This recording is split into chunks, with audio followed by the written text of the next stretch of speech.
जेव्हा माझ्यातील तृष्णा संपूर्णपणे नष्ट झाली, तेव्हाच माझ्यातील दुःख नष्ट झालेलं मी जाणलं आणि दुःखाचा संपूर्ण विनाश झालेला मी अनुभवला असं बुद्ध जाणतात.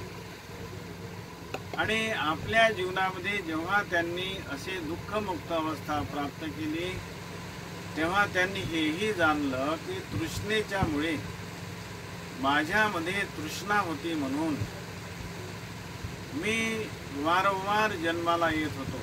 जन्म होणे, मरण येणे, जन्म घेणे, मरण, जन्म, मरण हे चक्र सतत माझ्या जीवनामध्ये तृष्णेमुळे चालू होतं. आता तृष्णेचा संपूर्ण विनाश झालेला आहे. आता माझ्या जीवनामध्ये कोणत्याही प्रकारचं दुःख शिल्लक नाही आणि तृष्णाच नाही तर जन्म नाही. अशा प्रकारे भगवान बुद्धाने आपल्या जीवनामध्ये जाणलं. या संसारातील संपूर्ण लोक दुःखाचा विनाश व्हावा याच उद्देशाने जीवन जगतात, प्रयत्न करतात. परंतु भगवान बुद्ध जाणतात की जरी दुःखाच्या विनाशाकरिता संसारातील लोक जीवन जगत असतील, प्रयत्न करत असतील, परंतु त्यांचा जो जीवन जगण्याचा मार्ग आहे तो मार्ग आणि बुद्धाने जाणलेला मार्ग यामध्ये एकदम फरक आहे. हे लोक तृष्णेच्या कारणाने आपल्या चित्तामध्ये तृष्णा असल्यामुळे चित्त रागाने, द्वेषाने, मोहाने मलिन असल्यामुळे ह्या अशा चित्ताने त्यांच्या मनाला ज्या गोष्टी चांगल्या वाटतात,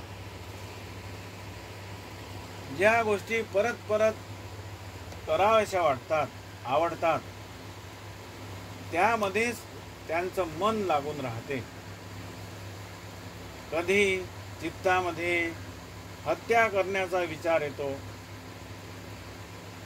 खाण्याच्या उद्देशाने, त्या प्राण्याचं भय वाटलं म्हणून, किंवा क्रोधामुळे मनुष्य प्राण्याची हत्या करतो. लोभामुळे तो कोणाची चोरीही करतो, भ्रष्टाचार करतो. तो मनुष्य व्यभिचार करतो.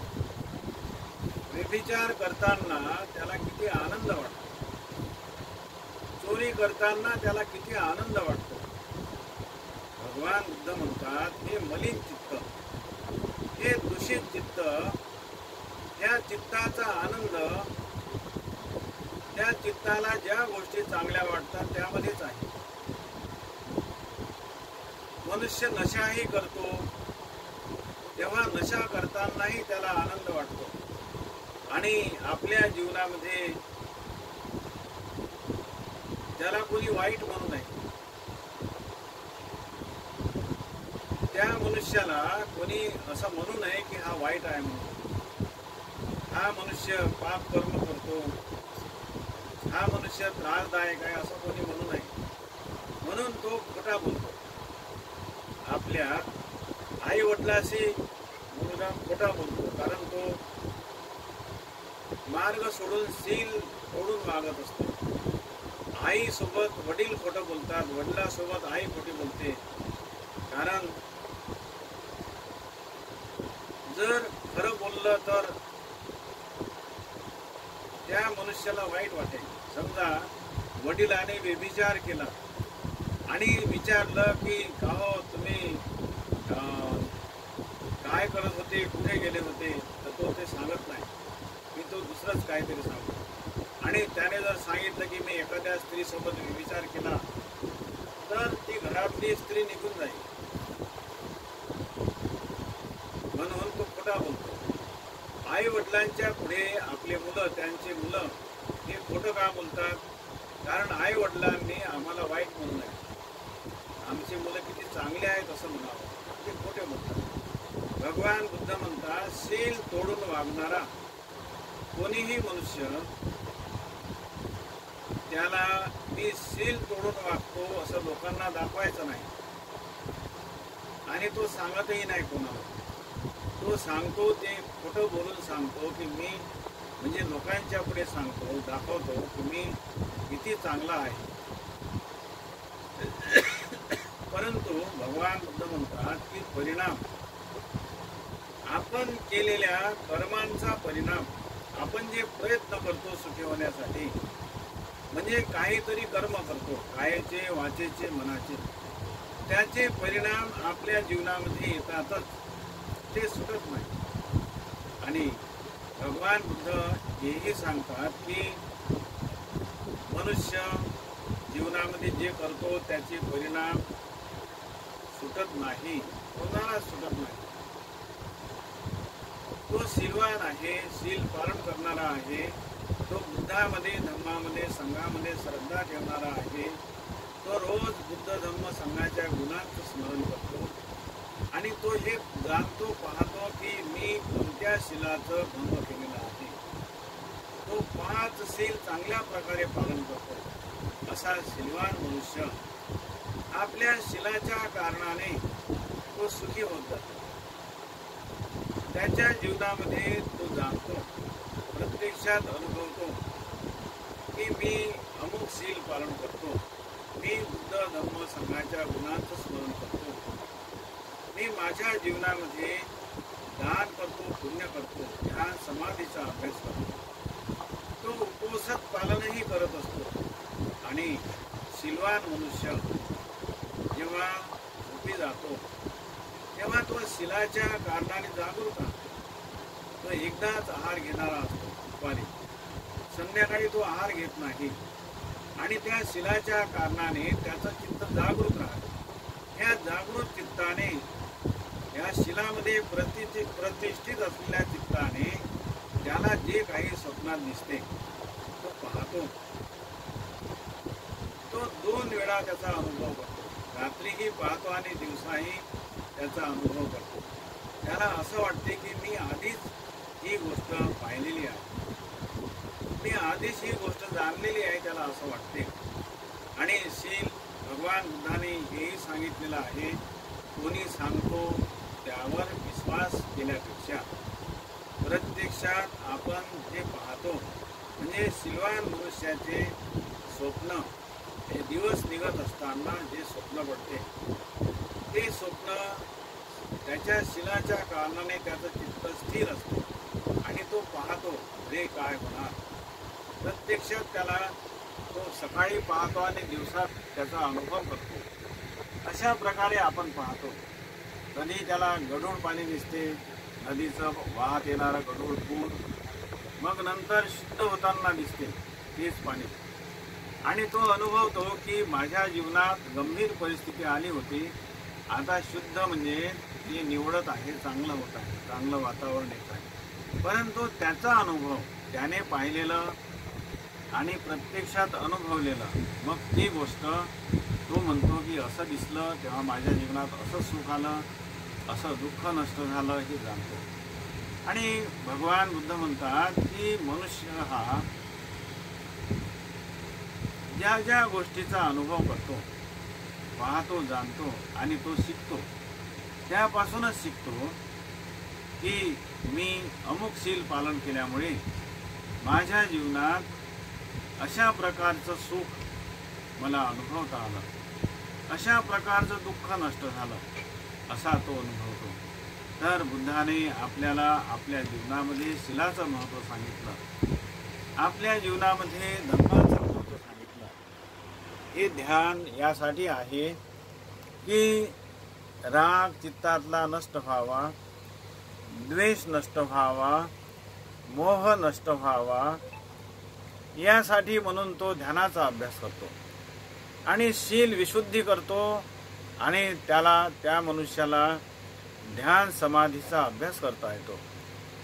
तो ध्यान समाधीचा अभ्यास करताना जागृत चित्ताने त्याच्या चित्तातील राग, कमी होताना, द्वेष कमी होताना, मोह कमी होताना तो पाहतो आणि त्याचं चित्त मुक्त होत जाते, विमुक्त होत जाते. तर अशा प्रकारे भगवान बुद्ध म्हणतात की मनुष्य दुःखातून, समस्यामधून, त्याच्या शारीरिक मानसिक ज्या काही समस्या आहेत त्यापासून तो सुटत जातो आणि त्याचं चित्त मुक्त होत जाते. तर अशा प्रकारे आपल्या जीवनामध्ये दुःखातून मुक्त होण्यासाठी मनुष्य धम्माच्या मार्गाने, मध्यम मार्गाने प्रयत्नशील असतो. आज असाच आपण एक प्रयत्न केलेला आहे. जरी भय उत्पन्न झालं, स्वप्नामुळे जरी तुम्हाला भय उत्पन्न झालं असेल, स्वप्नात सापाने दंश केला, ते स्वप्न आहे. त्या स्वप्नामुळे तुम्हाला भय उत्पन्न झालं, परंतु त्यामुळे तुम्ही दान दिलं, भिक्खू संघाला बोलावलं आणि आपल्या घरी भोजन दान दिलं. आपण हे दान देऊन महान असं पुण्य केलं. भिक्खू संघाला दान देण्याचं हे पुण्य आपल्याकडून घडलं. तर हे पुण्यच आपल्या जीवनामध्ये दुःखाचा विनाश करणारा आहे. पुण्यामुळेच बोधिचित्त प्रबल होते, पुण्यामुळेच आपल्यामध्ये प्रज्ञा जागृत होते, पुण्यामुळेच आपल्या चित्तामध्ये मैत्री करुणेचा उगम होत असतो. हे पुण्य जसं बुद्धाने आपल्या जीवनामध्ये दान पारमिता पूर्ण केली, त्यांच्यामध्ये शील पुष्ट झालं. शील पारमिता क्रमाक्रमाने 10 पारमिता त्यांना पूर्ण करता आल्या आणि त्यांच्यामधील तृष्णा संपूर्ण नष्ट झालेली त्यांनी अनुभवली, त्यांनी जाणली. आणि तृष्णेचा विनाश झाल्यावर त्यांनी जाणलं की दुःखाचा विनाश झाला. आणि हेही जाणलं की ह्या संसारामध्ये उत्पन्न होणारे, मरणारे, उत्पन्न होणारे हे तृष्णेच्या कारणाने उत्पन्न होतात आणि मरतात. माझ्यामध्ये तृष्णाच नाही, आता माझा जन्म नाही, हा माझा अंतिम जन्म आहे.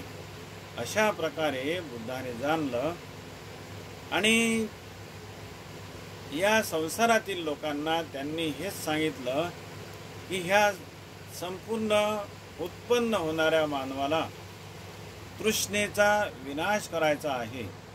कारण दुःखाचा विनाश तृष्णेच्या विनाशाशिवाय होऊच शकत नाही. आणि म्हणून आपल्या जीवनात आपण बुद्धाच्या प्रती, धम्माच्या प्रती, संघाच्या प्रती श्रद्धा उत्पन्न करा. जीवनामध्ये श्रद्धा चित्ताने दान द्या. जसं आज भोजन दान दिलं, परिष्कार दान दिलं, अशा प्रकारचं दान आपण आपल्या जीवनामध्ये करत चला. आणि धम्माचा मार्ग आपण नेहमी ऐकत जा. धम्म प्रवचन ऐका. त्यामुळे आपल्याला आपल्या जीवनामध्ये धम्माचा काय लाभ आहे, आपल्या जीवनामध्ये धम्म कशासाठी आहे, प्रत्यक्षात बुद्धाचा आदर्श आपल्या पुढे आहे. बुद्धाने आपल्या जीवनातलं म्हणजे त्यांचं पूर्ण लक्ष दुःखाचा विनाश करणे हाच होता. आणि आपल्याही जीवनामध्ये आपण धम्माच्या मार्गानुसारच दुःखाचा विनाश करण्याचा प्रयत्न करा. जसं संसारातील लोक इच्छेच्या मागे धावतात, जी जी इच्छा उत्पन्न झाली ती पूर्ण करणे, परंतु इच्छा ही नष्ट होतच नाही. एक एक इच्छा, नवीन इच्छा उत्पन्न होतच राहतात आणि इच्छा संपतच नाही. माणसाचं मरण येऊन जाते परंतु इच्छा संपत नाही. आणि ह्या आपल्या इच्छा, दूषित चित्ताच्या इच्छा आपल्याला वाईट गोष्ट, दूषित कर्म, वाईट कर्म, मलिन कर्म करण्याकडे घेऊन जातात. आणि म्हणून इच्छेच्या मागे धावल्यापेक्षा आपण श्रद्धा चित्ताने बुद्ध धम्म संघाला शरण जा, पुण्य करा आणि बुद्धाने सांगितलेला जो उद्देश आहे, दुःखमुक्त अवस्था, तृष्णामुक्त अवस्था, अर्हताची अवस्था, निर्वाणाची अवस्था, ती लाभ होईपर्यंत आपल्या जीवनामध्ये आपण मध्यम मार्गानुसार जीवन जगा. भवतु सर्वमंगलं, भवतु सर्वमंगलं, भवतु सर्वमंगलं.